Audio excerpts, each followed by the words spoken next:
So guys আজকে একটা interesting blog video হতে চলেছে। স্কিপ করে তোমরা কিছু বুঝতে পারবে না, স্ক্রল ডাউন করলে তো বুঝতেই পারবে না। তো বন্ধুরা তাহলে ভিডিওটা শুরু করো। তো যাই হোক বন্ধুরা, ভিডিও শ্যুট করে কিন্তু আমি বাড়িতে চলে এসেছিলাম। বাড়িতে চলে এসে যে রেসিপিটা তোমাদের সাথে শেয়ার করব, সেই রেসিপিটা হচ্ছে চিকেন কাটলেট। তো বন্ধুরা, এই চিকেন কাটলেট করতে কী কী নিয়েছিলাম সেইগুলোই কিন্তু আমি তোমাদের সাথে শেয়ার করব। দেখতেই পাচ্ছ, প্রথমে কিন্তু টমেটো কুচিয়ে রেখেছিলাম, পেঁয়াজ A to Z, ঠিক আছে। তারপর দেখতেই পাচ্ছ আমি চিকেনটাকে ভালো করে মিক্সারে কিন্তু কিমা করে নিলাম। আর কথা হচ্ছে কি, এই কিমা করতে কিন্তু আমি অলরেডি সব রকমের মশলা কিন্তু এইখানে অ্যাড করে দিয়েছিলাম। তোমরা দেখতেই পেলে সেই মশলাগুলোর নাম আমি তোমাদেরকে বলে দিচ্ছি। যে মশলাটা না দিলে চিকেন কাটলেট কিন্তু মানে টেস্টি হয় না, সেই মশলাটা হচ্ছে ধনেপাতা। ধনেপাতা কুচি যদি তোমরা না দাও তাহলে কিন্তু একেবারেই টেস্ট হয় না।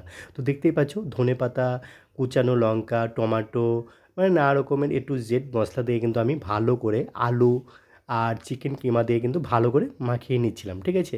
আর মাখানোটা কিন্তু শান্ত মনে করবে। কিসের জন্য? বেশি টেনশন করে যদি মাখাও তাহলে কিন্তু টেস্ট হবে না। আমি তোমাদেরকে শান্ত মনে সেই মাখানোটা দেখাচ্ছি। আর দেখতেই পাচ্ছ লবণ আর হলুদ একটু হালকা পরিমাণ, সেগুলো দিয়েই কিন্তু আমি ভালো করে মিক্স করে নিচ্ছিলাম হাত দিয়ে। এবার বন্ধুরা আমি যেটা করলাম সেটা হচ্ছে একেবারে একটা দারুণ খবর। কিসের জন্য বলো তো? চিকেন কাটলেটের যে রূপটা, মানে মেন রূপটা, সেটা কিন্তু আমি শেপ করে নিচ্ছিলাম। আর কথা হচ্ছে কি, তোমরা গোল আকারেও করতে পারো, মানে নানা রকমের শেপ দেওয়া যায়, ঠিক আছে, সেগুলো তোমরা করতে পারো। তো যাই হোক বন্ধুরা, এভাবে করতে করতে দেখতেই পাচ্ছ আমি কিন্তু শেপগুলো পুরো কমপ্লিট করে নিচ্ছিলাম। আর কথা হচ্ছে কি, আমার অনেক স্টুডেন্টরা খাবে, এই জন্য কিন্তু দেখতেই পাচ্ছ ডিমটা কম হয়ে গেছিলো, আবারও ডিম অ্যাড করে নিলাম, ঠিক আছে। অ্যাড করার পর তারপর আমি এবার যেটা করলাম সেটা হচ্ছে, দেখতেই পাচ্ছ শেপগুলো কিন্তু আমি অলরেডি দিয়ে নিয়েছি, ঠিক আছে।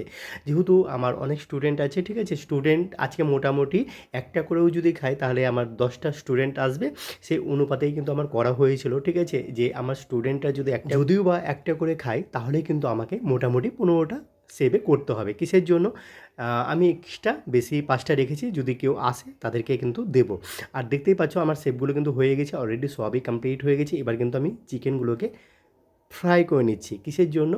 এই ফ্রাই করতে দেখতেই পাচ্ছ আমি কিন্তু সরষের তেল এখানে ইউজ করেছি, তোমরা যদি পারো সাদা তেলও এখানে ইউজ করতে পারো। তো যাই হোক বন্ধুরা, এইভাবেই কিন্তু দেখতেই পাচ্ছ আমি কাটলেটগুলো ভেজে নিচ্ছিলাম। আর কথা হচ্ছে কি, আমি ডিপ ফ্রাই করে ভাজবো, বেশি বেশি ফ্রাই করব না, তাহলে কিন্তু খেতে ভালো লাগে না অলওয়েজ।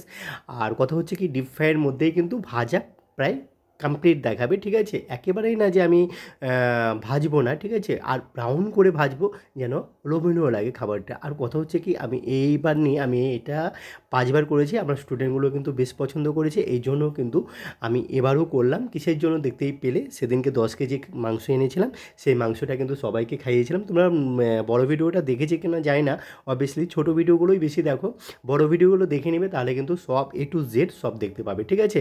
আর যাই হোক বন্ধুরা, তোমরা অনেকে কমেন্ট করেছো, দাদা গরমের দিনে জ্যাকেট কেন পরেছিলা? আমার দেখো, জ্যাকেট পরার একটাই কারণ ছিল, আমার ভিডিও শ্যুট ছিল।